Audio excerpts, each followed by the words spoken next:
Previously on Pro Wrestling Bits. Now, they're already freaking out about WWE's NIL program because WWE is now going to be recruiting college athletes who didn't grow up sleeping next to a wrestling buddy?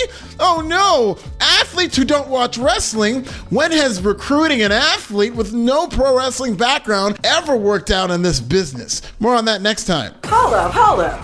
It's a black-owned business in the wrestling business? Pro Wrestling Bits, let's go! WWE announced its inaugural class of next-in-line athletes as part of a company-wide shift in philosophy. Instead of the Seth Rollinses and Kevin Owens and Roderick Strongs and Daniel Bryans and Johnny Gargano and CM Punk, Kyle O'Reilly, listen, we'll be here all day if I name them all. This is starting to feel like vanilla Pokemon. Point is, the same type of wrestler has been the prototypical top star across national wrestling for years now, and WWE has had enough. The reality era of smaller, more indie-centric Caucasian wrestlers getting to main event WrestleMania was fun while it lasted. Seriously, some of the greatest wrestlers of all time came out of the reality era and will always have WrestleMania 30. But now WWE has opted to get out of the high school gyms and onto the gridiron or a track or a basketball court. Good!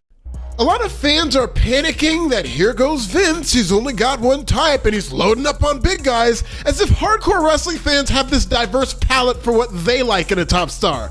They don't. If the IWC ran the NIL program, it would look like this. Short, white, and from the indies. They get fired up about Adam Cole's booking because he's not undefeated enough, but if Jay Lethal gets buried after a month, fuck him. No controversy there. I guess not all internet darlings are created equal. More on that next time. The NIL, on the other hand, offers a diversity of athlete. Look at this portrait. Part pro wrestling recruits, part community college catalog. I love it.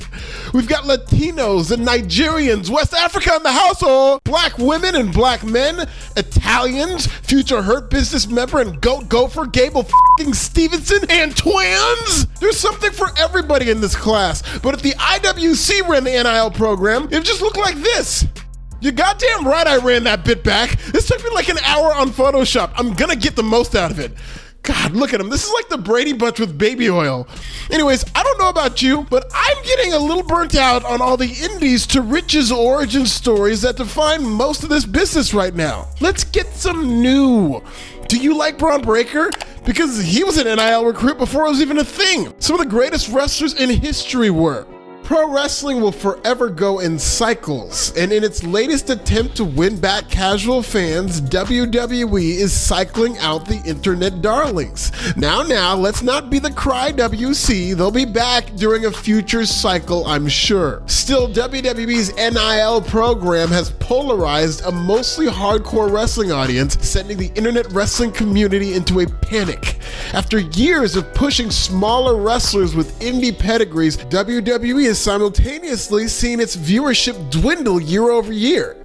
Now, this is for a litany of reasons, including bad creative, bad booking, good talent being squandered, and bending the knee to the demands of the IWC. Hardcore wrestling fans have had it good over the years. They've been spoiled. So much so, they're the only ones left watching. They even got their own version of the Monday Night Wars in the form of the short-lived Wednesday Night War, where both WWE and AEW did a fraction of Raw's viewership during the Attitude Era combined. Listen, nobody likes a PWG show better than me, but at the peak of its popularity and in any of its golden ages, pro wrestling is a variety show, a traveling carny circus that attracts a broad range of people.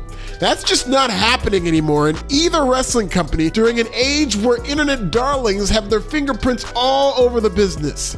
In an era of technically sound, professional wrestling, more emphasis on rolling around in the ring and less emphasis on larger-than-life characters, casual fans said nope. Oh, is that a catch-as-catch-can submission? Cool story. Then women and children were like, nope. Look at that meticulous in-ring psychology of nope. Then finally, WWE, in a shocking new era of diversity, was like, nope. The NIL program will introduce a new crop of people to the wrestling business, some of whom will make it and some of whom won't. But it'll no longer be the carousel of the same names from the incestuous indie circuit being passed around to different promotions like Pokemon cards. Yeah, they'll be green, and most, if not all, did not grow up anywhere near the business. What's your point?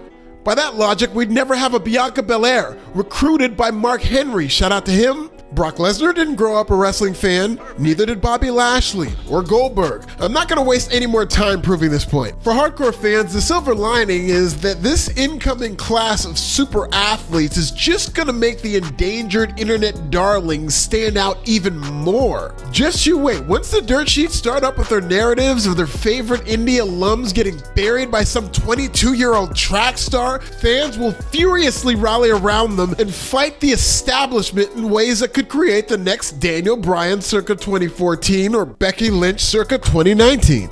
They were products of grassroots uprisings when impassioned fans refused to let them die. Kofi Mania is the best version of this, by the way. But Kofi wasn't a big name on the indies before he got to WWE. Much like the NIL, he came up in the WWE system, so there just might be hope yet.